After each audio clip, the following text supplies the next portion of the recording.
It's 8 p.m. and here are our top stories. A raid at Donald Trump's resort. We take a look at the FBI investigation in MarALago. I feel so violated that I've never felt this way before. Plus, an alarming trend online showing people how to steal cars using a USB. Which car models are affected most and how this adds to an ever-growing issue in Denver.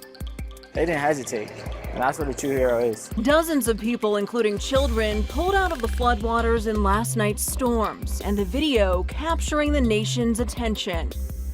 And uplifting the community by giving them a place to sit. The people who use mobility devices, elderly people, people who can't afford a car, right? These people are left behind all the time. How one Denver man is making bus stops more accessible, one bench at a time. Good evening and thank you for watching Denver 7 News on Local 3. I'm Jessica Porter. And I'm Amy Wattis. We are learning more about the FBI raid at former President Donald Trump's MarALago estate. Sources tell ABC News that the search began at around 10 a.m. this morning. Sources telling ABC that the search of MarALago was related to the 15 boxes of documents that Trump took to MarALago when he departed the White House, some of which the National Archives has said was marked classified. In January, Trump handed over the documents to the National Archives, and attorneys for Trump said they were searching for any more records they might have. Law enforcement sources told ABC News the FBI activities at Trump's compound are court authorized. The FBI and Justice Department have not sent out a statement.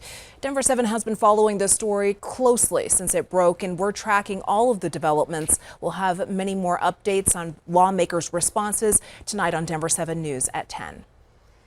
There's another alarming trend from TikTok making its way here to Colorado. This time, it only takes something as simple as a USB cable to leave people down and out thousands of dollars. Denver 7's CB Cotton explains this alarming crime that drivers need to look out for.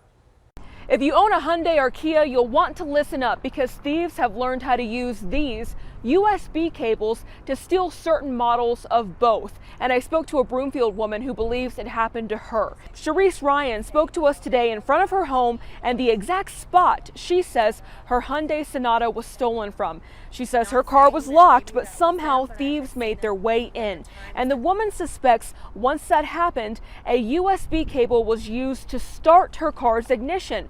This crime, part of a nationwide trend that's been fueled by TikTok. Some videos posted on the app under Kia Challenge show people removing steering columns in cars and then using the USB cables to start the ignitions. Police say Kia models newer than 2015 are at risk, and so are Hyundais newer than 2012. I bought that car brand new on my own as a single mother at the time. 2016, so proud to have something. I paid it off last November. I've never had something to call my own, and I finally had something to call my own that I could walk out every day and be proud to say, I bought that. I did that on my own. To now somebody stole it from my house. I feel so violated. We reached out to both Hyundai and Kia, and they tell us their 2022 models are equipped with technology to prevent these sorts of thefts from happening. Of course, that's no consolation for the woman we spoke with. We're going to have much more on this coming up on Denver 7 News at 10.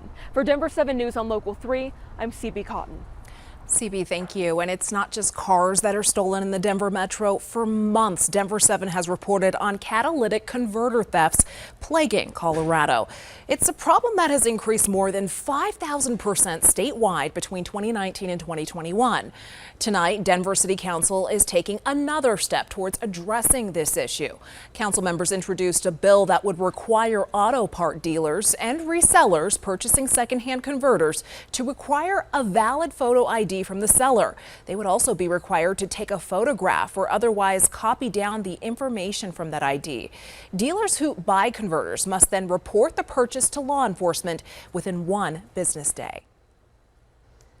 Take a look at this amazing video that came in last night of the flooding on I-70. The definition of heroes right there. That's how witnesses describe Denver firefighters rescuing children trapped in floodwater last night. Me and my brother, we just stopped and pulled over. Like, what did we do? We freaked out. But they didn't. They went into the water in a heartbeat. They didn't hesitate. And that's what a true hero is. Eli Espinoza shot this incredible video on his cell phone showing firefighters walking into the floodwater that had stranded several cars at 38th and Blake last night. One of those cars was a minivan filled with children, and Denver firefighters immediately went in after them. One firefighter can be seen carrying 2 children in his arms, walking backwards because he has on fins. Another firefighter rescues a newborn baby. Denver Fire Water Rescue members say this is what they train every Sunday for. How strong do you have to be to hold a child in each arm and then walk through deep water? You know, there's strength that's involved.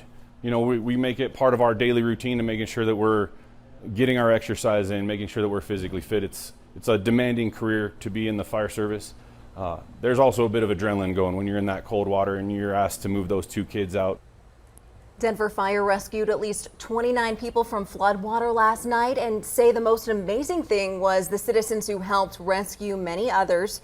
As far as the incredible video of their heroism, they say they've been getting calls from all over the world to talk about these rescues. It's just unbelievable to see that footage. I'm glad those kids are okay. And the I-70 project comes with a $1.2 billion price tag. And with that big of a price tag, many people are wondering how the flooding did so much damage. Yeah, Denver 7's Megan Lopez talked to project contractors and CDOT to get some answers.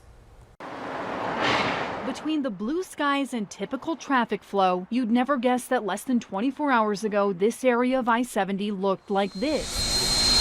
Heavy rain flooded the highway near York, right where the Central 70 project is underway. Delivery driver Tyru, basically, I was driving back, I'd finished my route, was one of the dozens of drivers on the road at the time of the flooding. Oh, Nike! And sure enough, it was like a wall just formed right on top of us, came out of nowhere. My windshield wipers could not keep up with cleaning. By the time I get one wipe, I would be completely covered in water again.